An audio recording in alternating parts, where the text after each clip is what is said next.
नमस्कार साथियों, स्वागत है आप सभी का आपके अपने यूट्यूब चैनल स्टडी ट्री पर। जैसा कि आपको पहले इंट्रोडक्शन वीडियो में अवगत करा दिया गया है कि बिल्कुल नए सिरे से ये यूट्यूब चैनल स्टडी के परिप्रेक्ष्य से बिल्कुल निःशुल्क सभी तरह के कंटेंट को उपलब्ध कराने के लिए आपको क्लासेस मुहैया कराएगी। कंटेंट पहले से ही रिटन फॉर्मेट में नहीं लाया जाएगा और जो कुछ भी पढ़ाया जाएगा वो सामने ही पढ़ाया जाएगा और आपको समझाया जाएगा और उम्मीद की जाएगी कि आप भी कंटेंट को साथ ही साथ में लिखते चलें, जिससे कि समझने में और कंटेंट की एक पूरी कॉपी और नोट्स तैयार करने में आपको कोई दिक्कत ना होने पाए। तो चलिए हम लोग प्रारंभ करते हैं कंटेंट को। जैसा कि हमने बताया कि ये बिल्कुल नया चैनल है, इस पर नए सिरे से ही कंटेंट हम लोग लेकर के आएंगे और कंटेंट की शुरुआत में जीएस की क्लास पढ़ाने से पहले, क्योंकि आगामी जो एनटीपीसी या फिर रेलवे की अन्य एग्जाम्स लगे हुए हैं उसमें साइंस की बहुत सारे क्वेश्चंस या महत्ता को देखते हुए हम लोग डेली बेसिस पर सबसे पहले जीव विज्ञान, उसके बाद फिर रसायन विज्ञान और भौतिक विज्ञान, इन सभी विज्ञानों के सवालों और इन सभी विज्ञानों से संबंधित जो तथ्य हैं, प्रश्नोत्तरियां हैं, उनको बिल्कुल डिटेल में और बहुत अच्छे से समझने का प्रयास करेंगे। तो चलिए प्रारंभ करते हैं। आज की क्लास जो होगी, इस क्लास में हम लोग जो सब्जेक्ट पढ़ना प्रारंभ करेंगे वो होगा हमारा विज्ञान, यानी कि साइंस। तो दोस्तों, साइंस या विज्ञान जिसके बारे में हम लोग पढ़ना प्रारंभ करेंगे, इसके बारे में जानकारी अगर बताई जाए कि ये विज्ञान क्या है, किसे कहते हैं, तो विज्ञान के बारे में जानने से पहले सबसे पहले तो हमें ये जानना है कि आखिर ये जो साइंस शब्द है इसका उद्भव कब हुआ, कैसे हुआ। तो विज्ञान शब्द का जो उद्भव है ये लैटिन भाषा के शब्द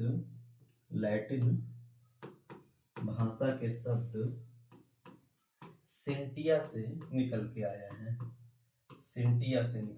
है। लैटिन भाषा का शब्द सेंटिया से निकला है, जिसका शाब्दिक अर्थ अगर बताया जाए तो होता है नॉलेज। नॉलेज का मतलब आपको पता ही होगा, हिंदी में इसको जानना शब्द से हम लोग परिभाषित करते हैं।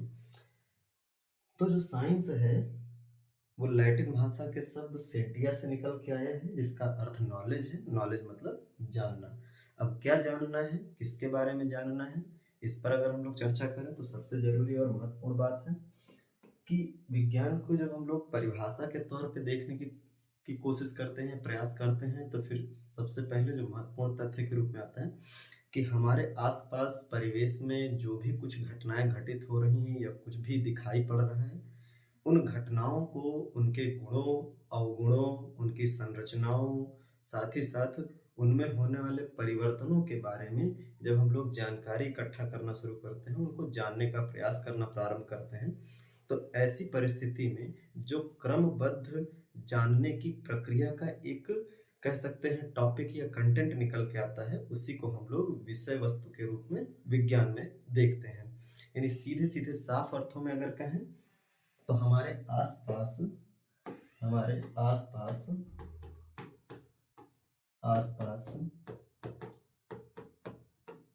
होने वाली घटनाओं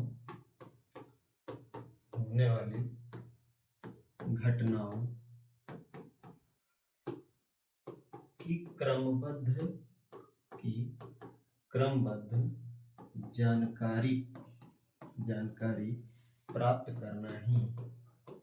जानकारी प्राप्त करना ही विज्ञान है।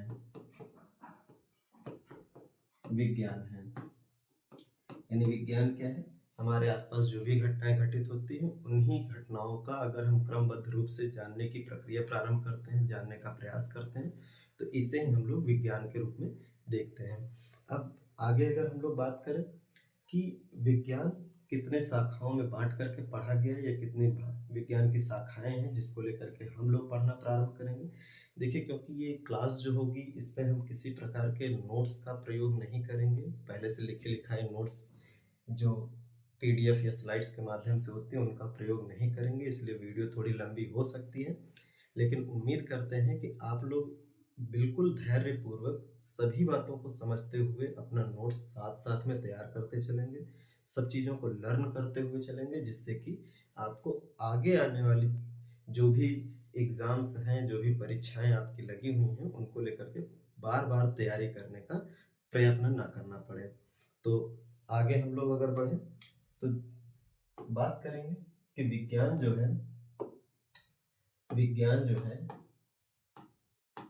विज्ञान इसको हम लोग कितनी शाखाओं में बांट करके पढ़ते हैं। तो जब विज्ञान की हम लोग शाखाएं बनाते हैं, शाखाओं के रूप में परिभाषित करते हैं, तो विज्ञान की हमें 3 प्रमुख शाखाएं दिखाई पड़ती हैं। एक है भौतिक विज्ञान, जिसे हम लोग फिजिक्स के रूप में जानते हैं। दूसरा है रसायन विज्ञान, इस सबसे बेसिक क्लास है अभी, जिसकी हम लोग अभी शुरुआत कर रहे हैं और उम्मीद करते हैं कि इस बेसिक क्लास से आप लोग बहुत अच्छे से जुड़ेंगे, समझने का प्रयत्न प्रारंभ करेंगे, जिससे हम लोग बेसिक से एडवांस की तरफ क्लास को आगे बढ़ाते चलें। तो विज्ञान की पहली शाखा है भौतिक विज्ञान, दूसरी शाखा निकल के आती है रसायन, और तीसरी प्रमुख रूप से जो शाखा निकल के आती है उसे हम लोग कहते हैं जीव विज्ञान, जिसे हम लोग कहते हैं बायोलॉजी, जीव विज्ञान या बायोलॉजी कहते हैं। तो विज्ञान की हमें 3 शाखाएं दिखाई पड़ी, जिनको लेकर के हम लोग पढ़ाई करते हैं, हम लोग अपनी तैयारी को मजबूत करते हैं। तो ये भौतिक विज्ञान, रसायन विज्ञान और जीव विज्ञान, ये 3 शाखाएं आपको दिखाई पड़ती हैं।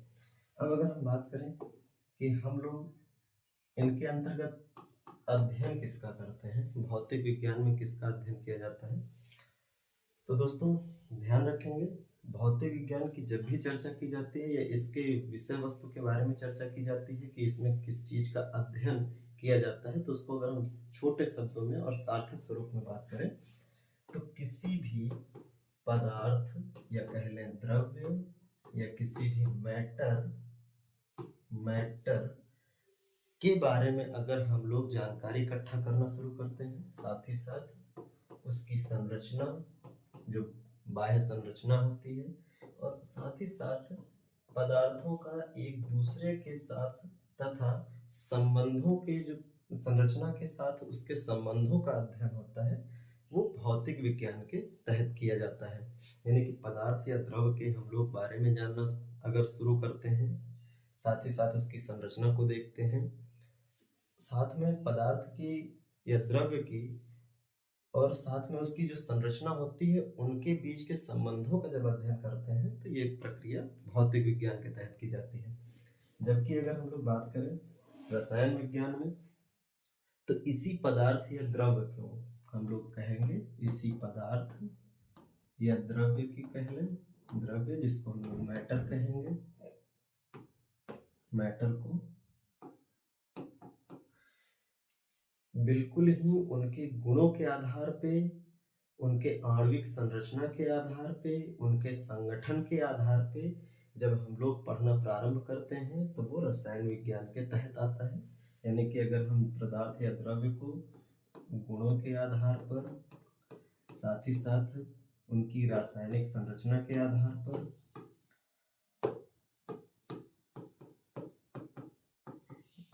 रासायनिक संरचना के आधार पर, रासायनिक संरचना से तात्पर्य आप समझ सकते हैं कि जब हम लोग बात करते हैं कि अणु कौन सा है, परमाणु कौन सा है, उनका किस तरह से पूरे तत्व या पूरे जो पदार्थ हैं या द्रव्य हैं, इनमें किस तरह से उनका संयोजन किया गया है, किस तरह से उनको व्यवस्थित किया गया है या किस प्रकार से वो व्यवस्थित है, तो उन्हीं संरचनाओं के जब अध्ययन की हम लोग बात करते हैं, साथ ही साथ अगर हम लोग बात करें तो उनका संगठन कैसा है। संगठन मतलब बात करें कि जो पदार्थ वो है वो बना किससे है, वो तत्व है तो किस प्रकार का तत्व है, साथ ही साथ अगर वो तत्व है या यौगिक है या फिर मिश्रण है, तो तत्व है तो उसमें कौन से कितने परमाणु हैं, उनका भार क्या है, उनका परमाणु क्रमांक या परमाणु भारी, इनकी हम लोग चर्चा करते हैं।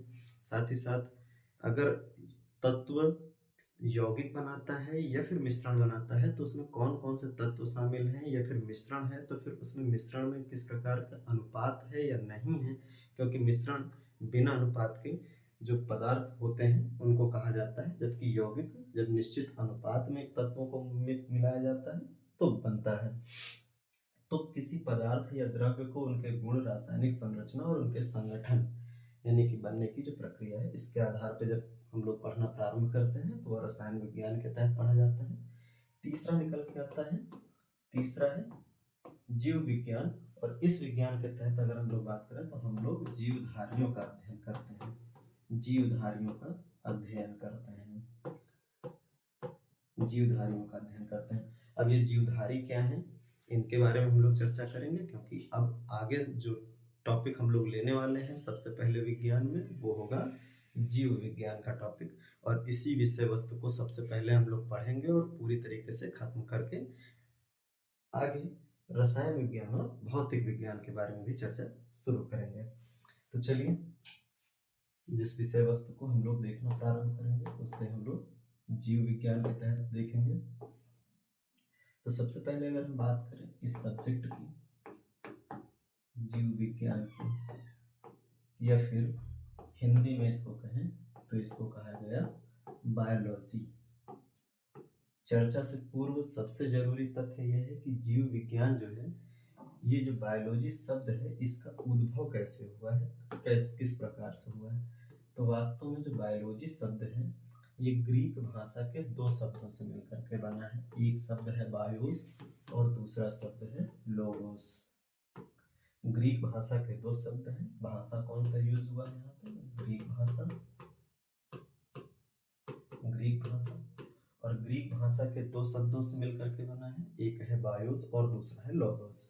बायोस का अर्थ है यहाँ पर जीवन और लोगोस का अर्थ यहाँ पर है अध्ययन। अध्ययन मतलब अगर कहें तो बायोस प्लस लोगोस मिलकर के बायोलॉजी बनाते हैं। अगर इसी को हम कहें तो जीवन का अध्ययन। अब जीवन किन में होगा, ऐसी वस्तुएं जिनमें जीवन होता है उनको हम लोग कहते हैं जीवधारी। जीवधारी यानी कि ऐसी वस्तुएं जिनमें जीवन को धारण करने की क्षमता होती है या जीवन होता है उन्हें हम जीवधारी कहते हैं। और इसीलिए बायोलॉजी में हम लोग जीवधारियों का अध्ययन करते हैं, यानी जिनके अंदर जीवन पाया जाता है उनका अध्ययन हम लोग इस विज्ञान की शाखा के अंतर्गत करते हैं। फिर अगर हम लोग बात करें सबसे पहले इस शब्द का प्रयोग किसने किया था, जीव विज्ञान यानी कि बायोलॉजी शब्द का प्रयोग सबसे पहले किसने किया, तो नाम आता है वैज्ञानिक लैमार्क और ट्रेविरेनस का। ट्रेविरेनस, इन्होंने सबसे पहले 1802 ईस्वी में जीव विज्ञान शब्द का प्रयोग किया। जीव विज्ञान कह लें या फिर हम लोग सही स्वरूप में बात करें तो बायोलॉजी कह लें, तो बायोलॉजी शब्द का प्रयोग किया, शब्द का प्रयोग किया।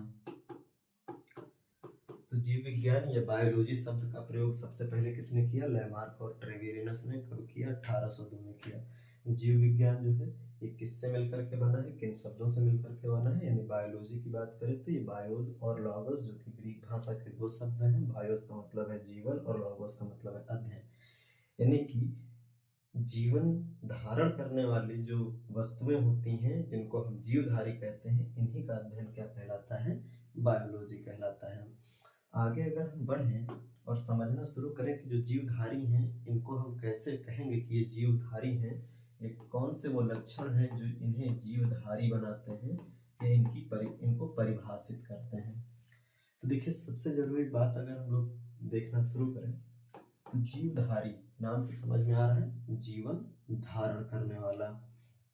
अब अगर हम इसकी चर्चा करें जीवधारी की तो आपको देखने को मिलेगा कुछ प्रमुख बातें कि कोई भी ऐसी वस्तु, अगर हम इसके डिफिनीशन की बात करें, ध्यान रखेंगे कोई भी ऐसी वस्तु जिसके अंदर जैव रासायनिक जैव रासायनिक अभिक्रिया का संचालन होता है, जैव रासायनिक अभिक्रिया का संचालन होता है, उसे हम लोग जीवधारी कहेंगे, क्योंकि जैव रासायनिक प्रक्रियाएं जो होती हैं वही किसी के अंदर जीवन को दर्शाती हैं। अब वो जैव रासायनिक प्रक्रियाएं कौन कौन सी होती हैं जो किसी वस्तु के अंदर अगर संचालित होती हैं तो उसे हम जीवधारी कहेंगे, यानी सजीव कहेंगे। इसी जैव रासायनिक प्रक्रिया के आधार पर कोई वस्तु या तो सजीव होती है या तो निर्जीव होती है। तो अब बात करते हैं ये जैव रासायनिक प्रक्रियाएं कौन सी हैं जो किसी वस्तु को सजीव बनाती हैं या किसी वस्तु को निर्जीव के तौर पे अलग ब्रांच के रूप में विकसित करती हैं। तो देखते हैं आगे। देखिए, सबसे पहले अगर हम कहें कि किसी वस्तु को जीवधारी के रूप में परिभाषित करने का सबसे प्रमुख जो कह सकते हैं जैव रासायनिक प्रक्रम आता है वो है श्वसन, यानी कि वह प्रक्रिया जिसके माध्यम से कोई वस्तु ऑक्सीजन का ग्रहण करती है और कार्बन डाइऑक्साइड सांस के रूप में बाहर निकाल देती है। अब ये जो ऑक्सीजन के ग्रहण करने की प्रक्रिया है और कार्बन डाइऑक्साइड के बाहर निकालने की प्रक्रिया है, इस प्रक्रिया का उपयोग कोई भी वस्तु, यानी कि अगर कहें कि कोई भी जीव जो है वो ऊर्जा उत्पन्न करने के लिए करता है। ठीक है, तो इस पर हम लोग विस्तार पूर्वक चर्चा श्वसन चैप्टर जब हम लोग देखेंगे तो वहां पर हम करेंगे और बहुत अच्छे से इसको डिटेल में समझने का प्रयास करेंगे। लेकिन अभी क्योंकि हमें जल्दी जल्दी भी फास्ट फॉरवर्ड में चलना है और साथ साथ सभी चीज को समझते हुए भी चलना है, तो यहाँ पर अगर हम कहें तो कोई भी वस्तु जो जैव रासायनिक अभिक्रिया करती है उसे हम जीवधारी कहेंगे या सजीव कहेंगे। वो जैव रासायनिक प्रक्रियाओं में कुछ प्रमुख प्रक्रियाएं हैं जिनके आधार पर ही कोई वस्तु है उसे हम सजीव कह सकते हैं। उसमें से एक प्रक्रिया है श्वसन, या इंग्लिश में अगर इसको हम कहें तो इंग्लिश में इसे कहा जाता है रेस्पायरेशन। तो श्वसन या रेस्पायरेशन की जो प्रक्रिया है इसमें हम कह सकते हैं कि कोई भी वस्तु ऑक्सीजन ग्रहण करता है और कार्बन डाइऑक्साइड गैस मुक्त करता है। इस एरो का मतलब आप ध्यान रखेंगे ग्रहण करना है और इस एरो का मतलब मुक्त करना है, बाहर निकालना है। तो ध्यान रखेंगे श्वसन वह प्रक्रिया है जिसमें हम ऑक्सीजन को ग्रहण करते हैं और कार्बन डाइऑक्साइड को बाहर रिलीज करते हैं, और ऐसी प्रक्रिया अगर किसी वस्तु के अंदर हो रही है तो उसे हम सजीव बोलेंगे या जीवधारी बोलेंगे। दूसरी अगर हम जैव रासायनिक प्रक्रिया की बात करें तो दूसरी जैव रासायनिक प्रक्रिया जो सबसे महत्वपूर्ण आती है वो है पोषण, यानी कि हम कहें न्यूट्रिशन, पोषण। अब पोषण या न्यूट्रिशन में क्या है, प्रत्येक जीवधारी स्वयं को जीवित रखने के लिए, स्वयं को जिंदा रखने के लिए ऊर्जा ग्रहण करता है बाहर से, कुछ ऐसे भोज्य पदार्थ या कुछ भी ऐसा उपभोग का पदार्थ जो है वो ग्रहण करता है जिससे कि वो स्वयं को जीवित रख सके। जो बाहर से ग्रहण किए जाने वाले भोज्य पदार्थ हैं उन्हीं को हम कहते हैं पोषण, ठीक है, न्यूट्रिशन कहते हैं। अब वो जो भोज्य पदार्थ हैं जिसमें कार्बोहाइड्रेट, प्रोटीन, वसा, विटामिन, मिनरल्स ये सब कुछ शामिल होते हैं, जल भी, साथ ही साथ फाइबर्स, रॉ गैस ये सब शामिल होते हैं और मिल करके हमारे शरीर की क्रियाविधियों को चलाने का कार्य करते हैं, तो उन्हें हम पोषण कहते हैं। और ऐसे पदार्थ जिनसे हमें या हमारी शारीरिक गतिविधियां सही रूप से संचालित हो पाती हैं उन्हें हम पोषक तत्व या न्यूट्रिएंट्स कहते हैं। तो ध्यान रखिएगा प्रत्येक जीवधारी अपने शरीर की क्रियाविधियों को चलाने के लिए जिसका उपयोग करती है, जिन भोज्य पदार्थों का उपयोग करती है उन्हीं भोज्य पदार्थों को हम लोग कह सकते हैं पोषण, यानी कि ऊर्जा उत्पन्न करने के लिए, उत्पन्न करने और शारीरिक गतिविधियों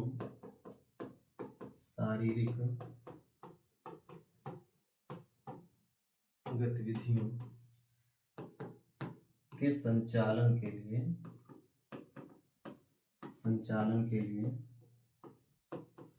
ग्रहण किया हुआ भोज्य पदार्थ, ग्रहण किया गया भोज्य पदार्थ भोज्य पदार्थ ही यह क्या कहलाता है? पोषण। ठीक है, पोषण कहलाता है।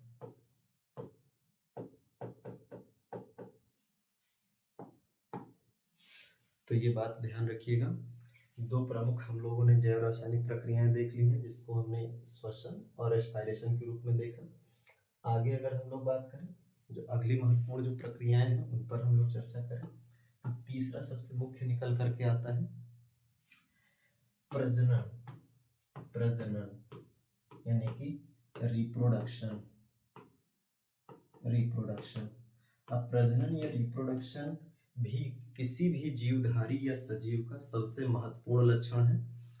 क्यों सबसे महत्वपूर्ण लक्षण है? क्योंकि ये वह कैरेक्टर है या फिर कह लो वह जैव रासायनिक प्रक्रम है जिसके कारण ही कोई भी जीव या जीवधारी कह लें या सजीव कह लें अपने ही जैसे दिखने वाले नए जीवों को जन्म दे पाता है, बना पाता है। और अगर कोई जीवधारी के अंदर ये क्षमता यानी किसी वस्तु के अंदर अपने जैसे ही दिखने वाले नए जीव को उत्पन्न करने की क्षमता है, अर्थात प्रजनन की क्षमता है, तो उसे हम जीवधारी या सजीव कहेंगे। यानी प्रजनन क्या है? तो प्रजनन में आप कह सकते हैं अपने जैसे दिखने वाले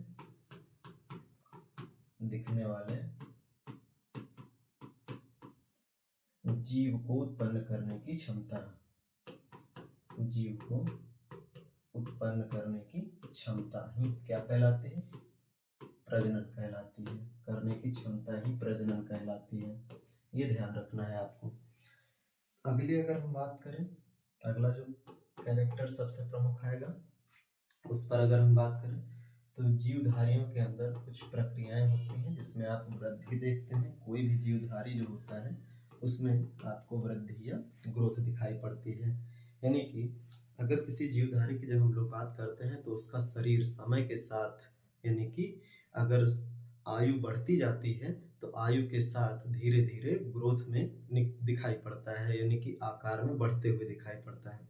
पेड़ पौधों में ये वृद्धि जो है वो ऊर्ध्वाधर लगातार होती है और जीवन पर्यंत होती रहती है। यानी कि पत्तियों का जो ऊपरी हिस्सा होता है वो टूटता है, वहां पर नए विभज्योतिकी ऊतक बनते हैं, मेरिस्टेमेटिक टिश्यू बनते हैं और वो नए सिरे से फिर से पत्तियों का निर्माण करना शुरू कर देते हैं और ऐसे निरंतर ये प्रक्रियाएं चलती रहती हैं। इसी से शाखाएं, जड़, नीचे जमीन के अंदर जड़, ऊपर शाखाएं बनती हैं, पत्तियां बनती हैं, ये सारी चीजें आपको देखने को मिलती हैं। जबकि जंतुओं की बात की जाए तो जंतुओं में वृद्धि एक निश्चित आयु तक ही होती है, उसके बाद ये वृद्धि रुक जाती है। यानी कि जंतुओं में वृद्धि जो है वो निश्चित आयु तक होती है, उसके बाद रुक जाती है, जबकि पेड़ पौधों में वृद्धि जो है वो जीवन पर्यंत होने वाली एक प्रक्रिया है। वृद्धि में सबसे जरूरी बात ये याद रखना है कि वृद्धि सदैव ऊर्ध्वाधर दिशा में होती है। ऊर्ध्वाधर यानी वर्टिकल डायरेक्शन में होती है, ऊर्ध्वाधर दिशा में होती है। ऊर्ध्वाधर यानी ऊपर की तरफ ग्रोथ दिखाई पड़ती है। अगले अगर हम पॉइंट की बात करें तो अगला जो सबसे महत्वपूर्ण दिखाई पड़ता है वो है गति, या इसी को हम कहें गमन, जिसको हम लोग अगर इंग्लिश में कहें तो मोशन या फिर मूवमेंट। अब ये क्या है? गति, गमन या मोशन या मूवमेंट।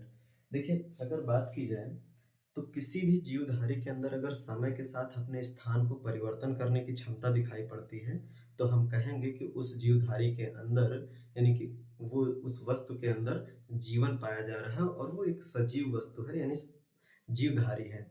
यानी कि प्रत्येक जो वस्तु है अगर समय के साथ उसमें जीवन अपने स्थान को परिवर्तित करने की क्षमता है तो उसे हम कहेंगे कि वो सजीव है और उसमें गति हो रहा है, क्योंकि वह समय के साथ अपना स्थान परिवर्तन कर रहा है।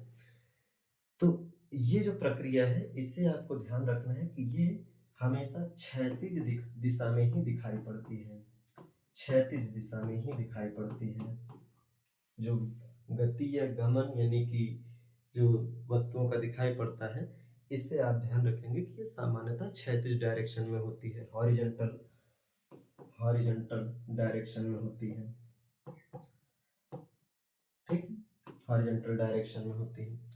अब आप सोच रहे होंगे कि गति में तो रॉकेट या फिर बाकी जो जहाज हैं वो ऊपर भी गति कर रहे होते हैं, लेकिन ध्यान रखने वाली बात ये है कि यहाँ पर हम जीवधारियों की बात कर रहे हैं जो पृथ्वी पर या कहीं पर निवास कर रहे होते हैं, सतह पर रह रहे होते हैं।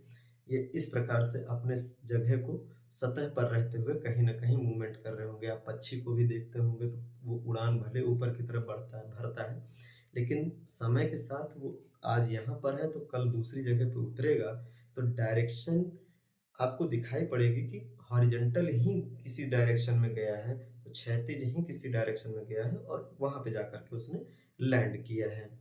तो ये जो प्रक्रिया आपको दिखाई पड़ती है, ये आपको देखने को मिलती है, जिसे हम गति कहते हैं। और ये प्रक्रिया आपको ध्यान रखना है, पेड़ पौधों में नहीं होती है। ये प्रक्रिया पेड़ पौधों में एब्सेंट होती है, पेड़ पौधों में नहीं होती है। कारण क्या है? पेड़ पौधे स्थायी होते हैं, स्थायी एक जगह पर स्थिर रह करके अपने आप को विकसित करने वाले जीव के रूप में जाने जाते हैं। इसीलिए हम कहेंगे कि पेड़ पौधों में गति नहीं होती, उनमें स्थायित्व होता है, जबकि जंतुओं में गति होती है। वृद्धि जंतु और पेड़ पौधे दोनों में पाया जाता है, लेकिन पेड़ पौधों में वृद्धि जीवन पर्यंत होने वाली एक प्रक्रिया है, जबकि जंतुओं में वृद्धि जो होती है वो एक निश्चित आयु तक ही दिखाई पड़ती है, उसके बाद ये प्रक्रिया वहीं रुक जाती है।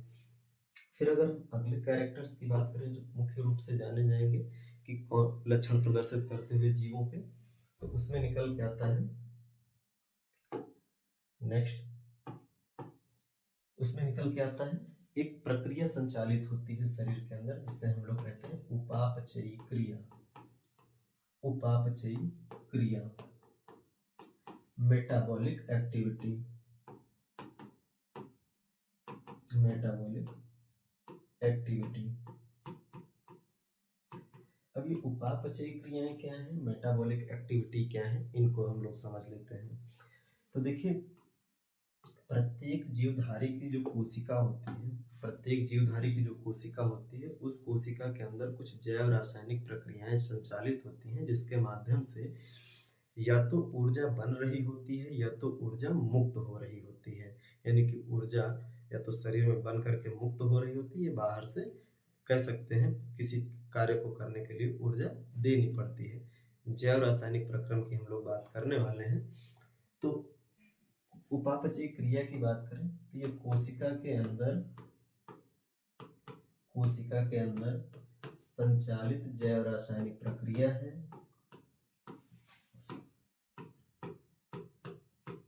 जैव रासायनिक प्रक्रिया है, रासायनिक प्रक्रिया है, जिसमें या तो कोई पदार्थ, यानी कि पदार्थ का अगर बड़ा अणु है तो वो टूटकर छोटे अणुओं में बढ़ता है, या फिर छोटा अणु है तो वो जुड़ करके बड़े अणुओं का निर्माण करता है। ऐसी गतिविधियां अगर कोशिका के अंदर चल रही होती हैं तो उस पूरी प्रक्रिया को सामूहिक रूप से हम कहते हैं उपापचयी क्रिया या मेटाबॉलिक एक्टिविटी। अब ये उपापचयी अगर हम क्रिया की बात करें तो ये दो भाग में पूरी होती है।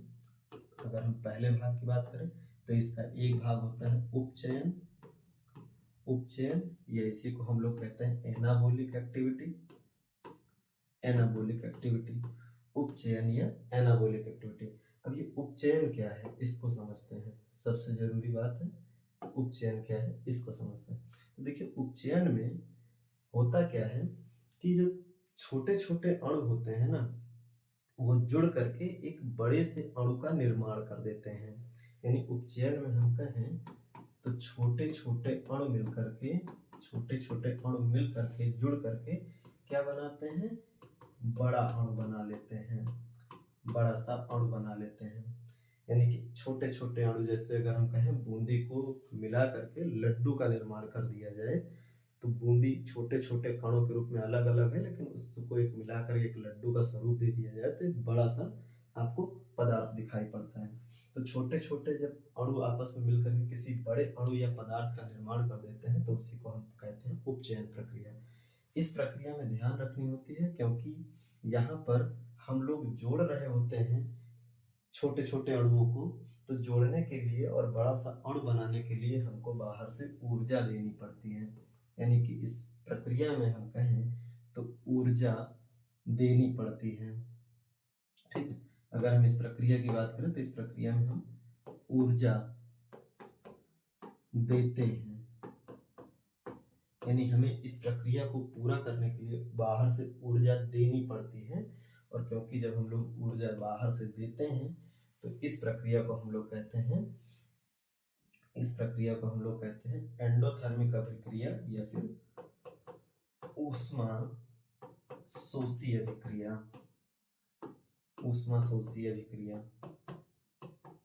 अभिक्रिया या इसी को हम लोग कहते हैं एंडोथर्मिक रिएक्शन।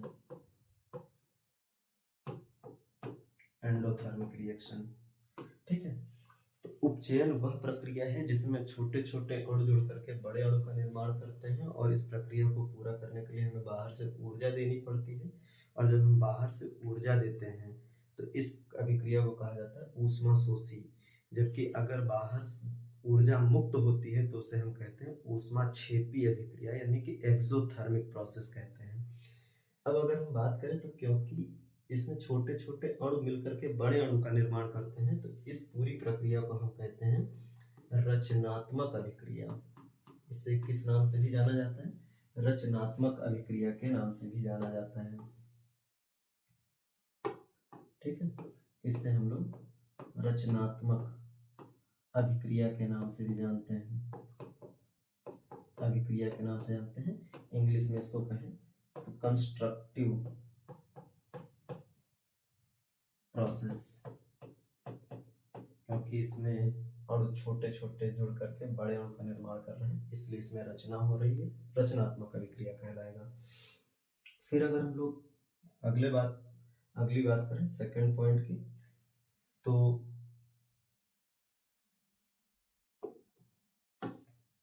सेकंड पॉइंट है इसका जिसे हम लोग जानते हैं वो है अपचयन, यानी कि इंग्लिश में कहें तो इसे कहा जाता है कैटाबोलिक रिएक्शन या एक्टिविटी, कैटाबोलिक एक्टिविटी।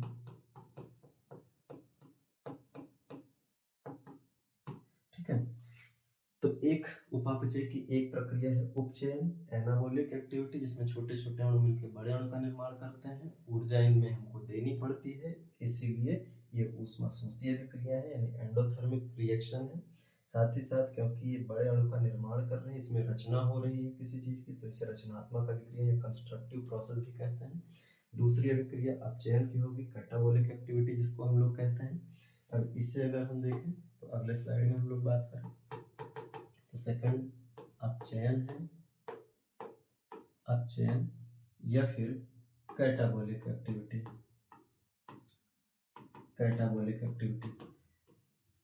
तो ध्यान रखने वाली बात यहाँ पर क्या होगी कि कैटाबोलिक एक्टिविटी या अपचयन अभिक्रिया में क्या होता है। तो इस अभिक्रिया में सबसे जरूरी तथ्य ये है कि इस अभिक्रिया में बड़ा अणु टूटता है और टूटकर छोटे छोटे अणुओं का निर्माण करता है, अणुओं का निर्माण करता है।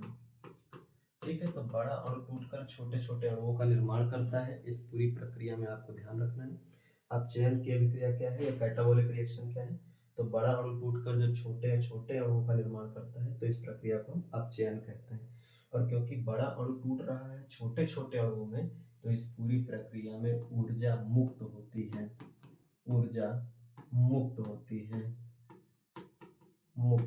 है, क्योंकि एक बड़ा अणु था वो टूटा है तो उसने अपनी सारी ऊर्जा क्या कर दी है, इधर उधर रिलीज कर दी है। और इसीलिए इस प्रक्रिया को हम लोग कहते हैं ऊष्माक्षेपी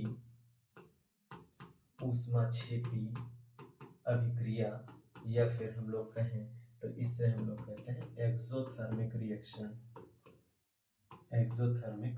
रिएक्शन, ऊष्माक्षेपी अभिक्रिया, एक्सोथर्मिक रिएक्शन। ऊष्मा ऊर्जा के रूप में मुक्त होती है। साथ ही साथ अगर इसकी हम लोग बात करें तो क्योंकि इसमें बड़ा अणु टूट रहा है छोटे छोटे अणु में, तो इसे विनाशी या विनाशात्मक अभिक्रिया कहते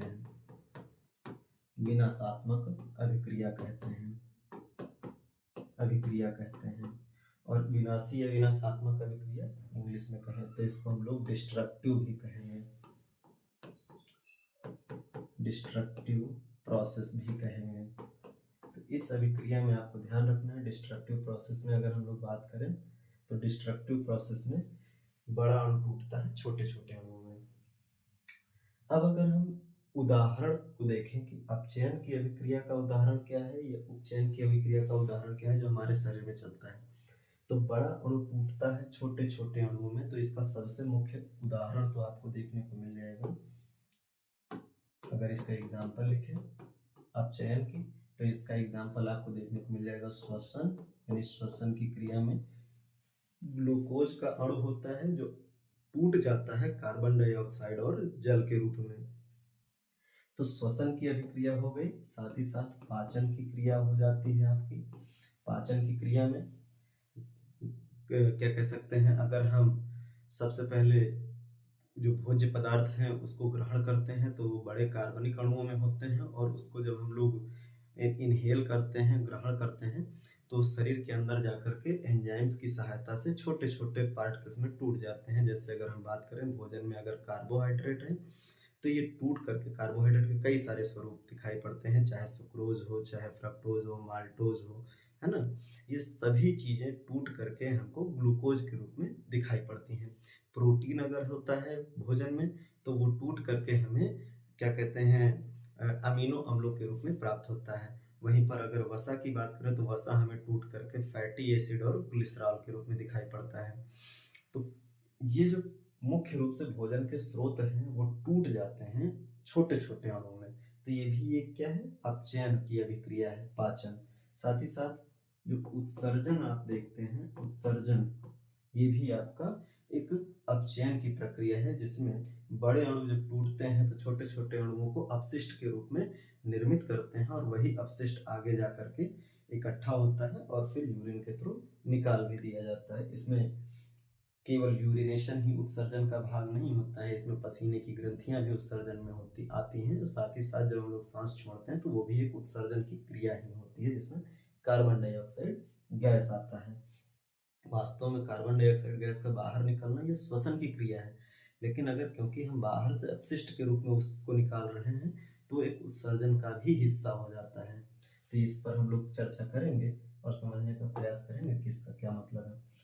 उपचयन की अगर हम बात करें तो इसका एग्जाम्पल अगर हम लोग देखें, उपचयन अभिक्रिया का एग्जाम्पल अगर हम लोग देखें तो इसका एग्जाम्पल आपको दिखाई पड़ता है प्रकाश संश्लेषण, प्रकाश संश्लेषण, प्रकाश संश्लेषण दिखाई पड़ता है। तो उपचयन की प्रक्रिया जिसमें छोटे छोटे अणु बड़े अणु बना रहे हैं वो उसका उदाहरण आपको प्रकाश संश्लेषण दिखाई पड़ेगा, जिसमें कार्बन डाइऑक्साइड, जल ये दोनों मिल करके ग्लूकोज का निर्माण करते हैं, और ये प्रक्रिया पेड़ पौधों में दिखाई पड़ती है। ठीक है, तो आगे अगर हम टॉपिक पे डिस्कस करें तो ये ध्यान रखिएगा, ये कुछ प्रमुख ऐसी विशेषताएं थी जो अगर किसी वस्तु के अंदर चल रही हैं तो उसे हम क्या कहेंगे, जीवधारी कहेंगे, यानी जीव के रूप में जानेंगे, सजीव के रूप में जानेंगे। अब जीवधारी को हम लोगों ने पढ़ लिया, समझ लिया कि जीवधारी क्या होते हैं, उनके बारे में हम लोगों ने जान लिया। अब बात आती है जीव विज्ञान विषय वस्तु के रूप में सबसे पहले किसके द्वारा लाया गया या स्थापित किया गया। तो जीव विज्ञान की बात करें, जीव विज्ञान की बात करें तो इसे एक विषय के रूप में स्थापित करने का श्रेय सबसे पहले, यानी कि अगर हम बात करें विषय के रूप में स्थापित करने का श्रेय, स्थापित करने का श्रेय, करने का श्रेय किसे जाता है, तो ये जाता है अरस्तु को, अरस्तु को, यानी अरस्तु ने ही सबसे पहले कुछ जंतुओं पर प्रयोग प्रारंभ किए, जंतुओं पर प्रयोग किए और उनको लेकर के एक कह सकते हैं एक पुस्तक की रचना करी।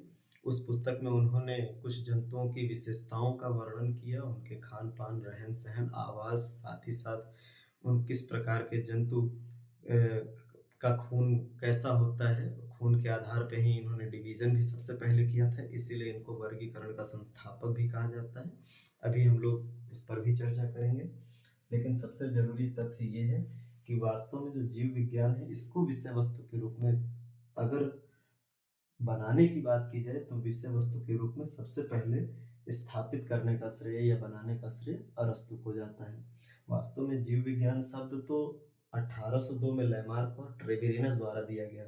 उसके पहले जीव विज्ञान के तहत वनस्पति विज्ञान को शामिल नहीं किया गया था, क्योंकि ये नहीं माना जाता था कि वनस्पतियों में भी जीवन होता है, जान होती है। अब इसका क्या कारण है, इस पर भी हम लोग चर्चा करेंगे। तो देखते हैं अरस्तु की बात, कि अरस्तु जिन्हें जीव विज्ञान को स्थापित विषय के रूप में स्थापित करने का श्रेय दिया जाता है। तो देखिए, जीव शब्द से पहले हम लोगों ने चर्चा करी जीव किसको कहा जाता है, जिसमें जीवन होता है। तो वास्तव में अरस्तु दूसरी से तीसरी शताब्दी ईसा पूर्व से संबंधित कह सकते हो दार्शनिक हैं, यूनान के दार्शनिक हैं। ये कोई वैज्ञानिक नहीं थे, एक दार्शनिक थे जिन्होंने अपने आसपास जो घूमने वाले जंतु थे उन पर प्रयोग किए। प्रयोग का मतलब केवल उनको ऑब्जर्व किया, ऑब्जर्व करके देखा कि जो जंतु हैं वो क्या खा रहे हैं, किस प्रकार के परिवेश में रह रहे हैं, उनके जो रहने और शिकार करने या कुछ खाने की प्रक्रिया है वो किस प्रकार चल रही है। इन सभी चीज़ों को जानने और समझने की बात की। साथ ही साथ उनके खून का रंग कैसा है, इस आधार पर उन्होंने जंतुओं को व्यवस्थित करने का भी प्रयत्न किया। तो वास्तव में अरस्तु ने जो भी प्रयोग किए अपने, वो किस पर किए, तो अरस्तु ने जो भी प्रयोग किए वो जंतुओं पर किए। ये कह लो जंतुओं पर इन्होंने अध्ययन किया, और इन्होंने जो अध्ययन किया जंतुओं पर, तो उस अध्ययन के कारण इनके द्वारा जो एक इनका डायरी बन करके निकला, जिसमें इन्होंने सभी बातों को नोट किया और डायरी के रूप में व्यवस्थित किया, उसी डायरी को बाद में पब्लिश किया गया हिस्टोरिया एनिमेलिया के रूप में। हिस्टोरिया एनिमेलियम के रूप में। तो ये अरस्तु की पुस्तक हो गई। तो अरस्तु ने एक पुस्तक की रचना करी जिसका नाम क्या है, हिस्टोरिया एनिमेलियम। नाम से संदर्भित हो रहा है। हिस्टोरिया का शब्द है हिस्ट्री से, एनिमेलियम का है एनिमल से, यानी जंतुओं का इतिहास सबसे पहले लिखने का प्रयास किसने किया था, अरस्तु ने। और इन्होंने जो डायरी बनाई थी उस डायरी को क्या कहते हैं, हिस्टोरिया एनिमेलियम के रूप में व्यवस्थित किया गया।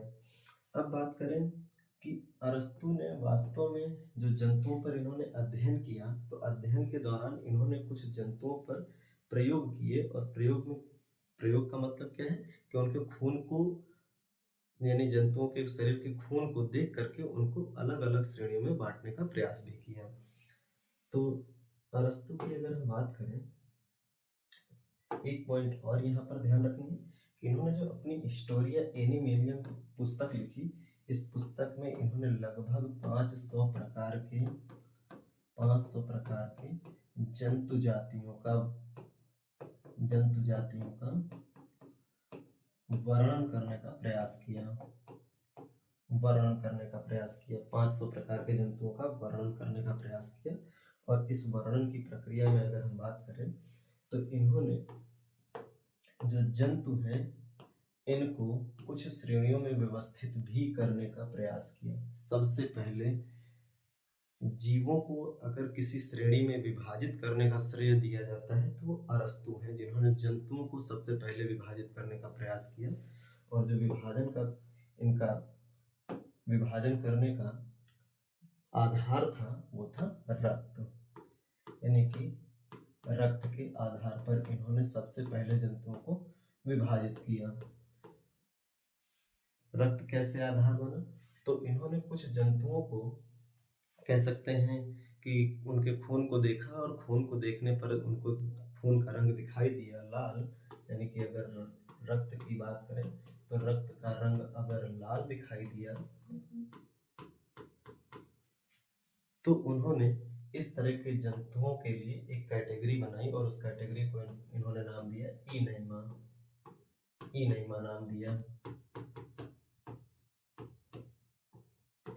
जबकि अगर हम बात करें यहाँ पर तो इन्होंने दूसरी एक कैटेगरी बनाई रक्त के आधार पर ही, और उसमें इनको रक्त कुछ जंतुओं के खून का रंग जो है वो दिखाई पड़ा नीला हरा, नीला हरा, या कुछ जंतुओं में कोई रंग ही नहीं दिखाई पड़ा खून का, और कुछ में एकदम दूधिया सफेद रंग दिखाई पड़ा। तो इन्हें एक समूह में व्यवस्थित किया और उस समूह का नाम दिया इन्होंने एनेमा, एनेमा। तो अरस्तु द्वारा ही सबसे पहले जंतुओं का वर्गीकरण करने का प्रयास किया गया दो समूहों में, एक है इनेमा और एक है एनेमा। जिन जंतुओं के खून का रंग लाल दिखा उसे इनेमा श्रेणी में रखा, और जिनके खून का रंग नीला हरा रंगहीन या सफेद दिखाई पड़ा उनको एनेमा श्रेणी में रखा। क्योंकि इनको ज्यादातर जो जंतु दिखाई दिए वो बड़े उच्च वर्ग से संबंधित थे, यानी कशेरुकी प्राणी थे जिनमें ज्यादातर का खून लाल था, तो इसलिए इन्होंने लाल रंग के ज्यादा जंतुओं पर अध्ययन किए, तो ज्यादा जंतुओं को एक ही कैटेगरी में रखा। जबकि इनको नीले हरे रंग के रक्त वाले जो जंतु हैं, या फिर रंगहीन रक्त के या सफेद रक्त के सफेद रंग के रक्त वाले जो जंतु हैं उनकी संख्या थोड़ी कम मिली, तो सबको सामूहिक रूप से एक कैटेगरी में डाल दिया जिसको एनेमा कहा गया।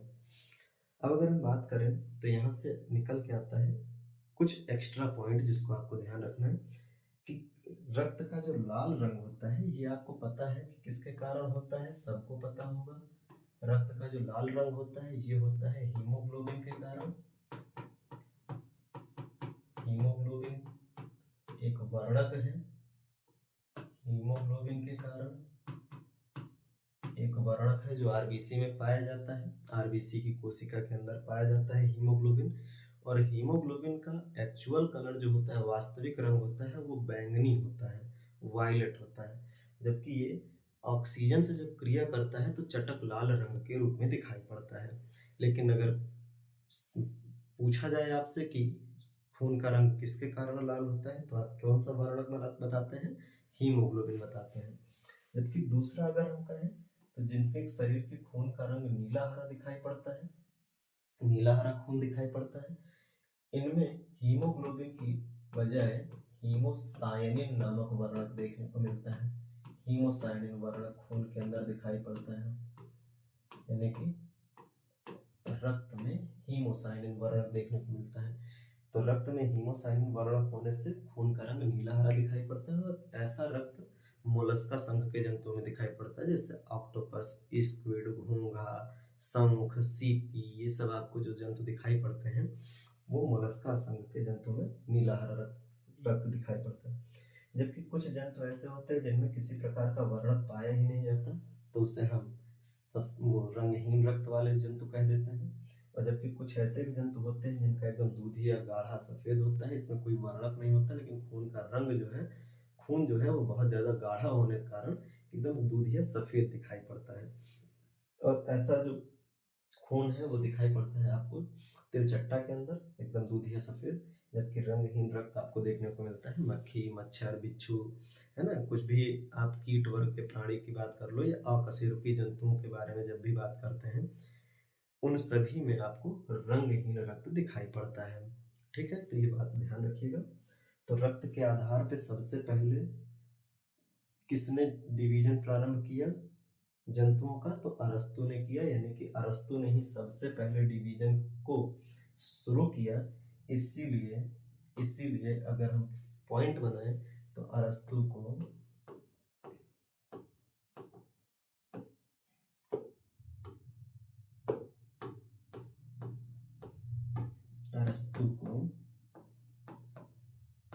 वर्गीकरण या क्लासिफिकेशन का संस्थापक भी कहा जाता है, या फिर प्राचीन वर्गीकरण का जनक भी कह दिया जाता है। इसके अलावा क्योंकि अरस्तु ने ही सबसे पहले जंतुओं पर अध्ययन किया था, इसीलिए इन्हें जंतु विज्ञान का जनक भी कहा जाता है, जंतु विज्ञान का जनक कहा जाता है। तो जंतु विज्ञान का जनक यानी कि फादर ऑफ जूलॉजी, जूलॉजी किसको कहा जाता है? अरस्तु को कहा जाता है।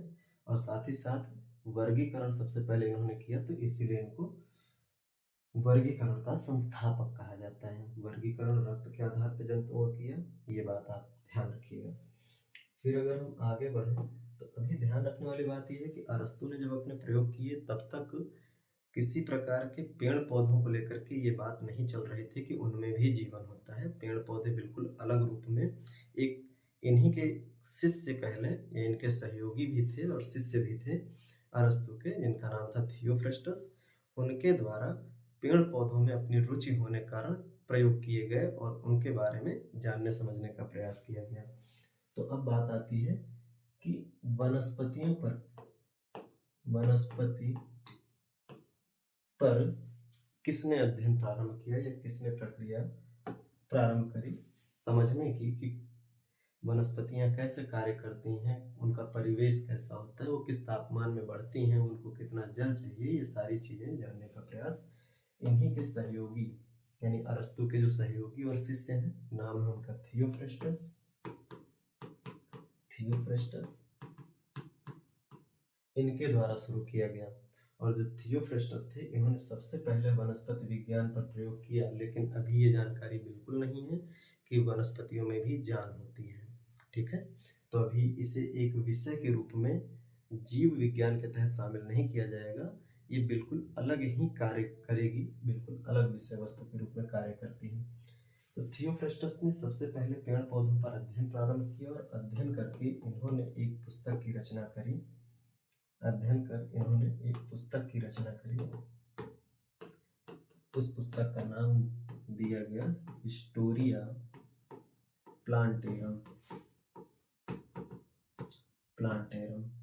तो इन्होंने एक पुस्तक लिखी हिस्टोरिया प्लांटेरम, या यूँ कह लें कि इन्होंने जब अध्ययन किया पेड़ पौधों का, उसको लेकर के इन्होंने जो नोट्स अपने तैयार किए, वही कालांतर में जाकर के जिस पुस्तक के रूप में प्रकाशित हुए, उससे हम लोग हिस्टोरिया प्लांटेरम के नाम से जानते हैं।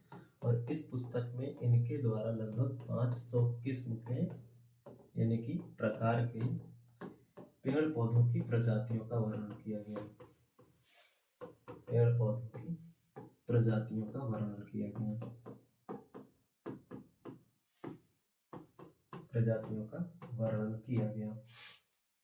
तो थियोफ्रेस्टस ने सबसे पहले पेड़ पौधों यानी वनस्पतियों पर अध्ययन किया और एक पुस्तक लिखी हिस्टोरिया प्लांटेरम, और इसमें 500 किस्म के पेड़ पौधों का इन्होंने वर्णन किया है। तो ध्यान रखने वाली बात कि क्योंकि सबसे पहले प्रयोग यानी कि सबसे पहले जो अध्ययन है वनस्पतियों पर, ये किसने किया? थियोफ्रेस्टस ने किया। तो इसीलिए इन्हें वनस्पति विज्ञान का जनक कहा जाता है। यानी कि इनको क्या कहा जाता है? थियोफ्रेस्टस को वनस्पति विज्ञान का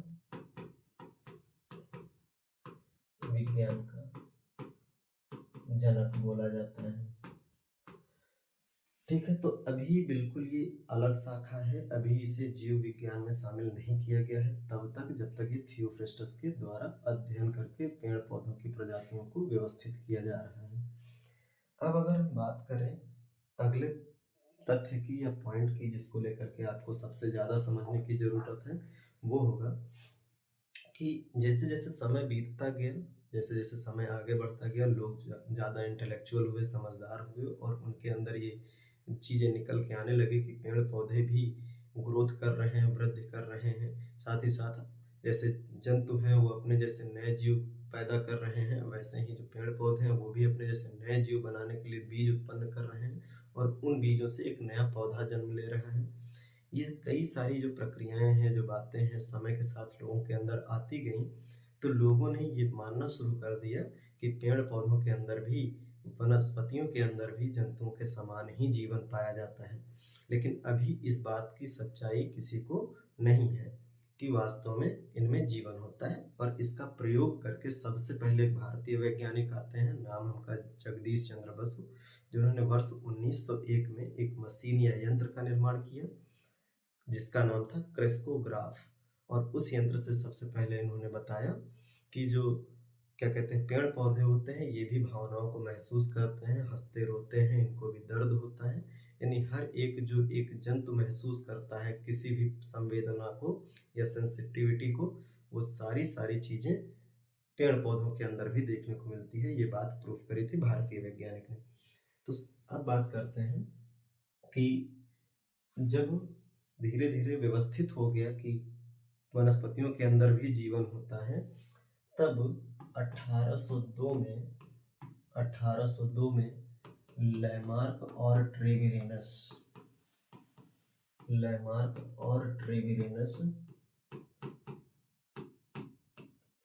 के द्वारा जीव विज्ञान शब्द प्रयोग किया गया, यानी कि बायोलॉजी शब्द प्रयोग किया गया। बायोलॉजी शब्द का प्रयोग किया गया,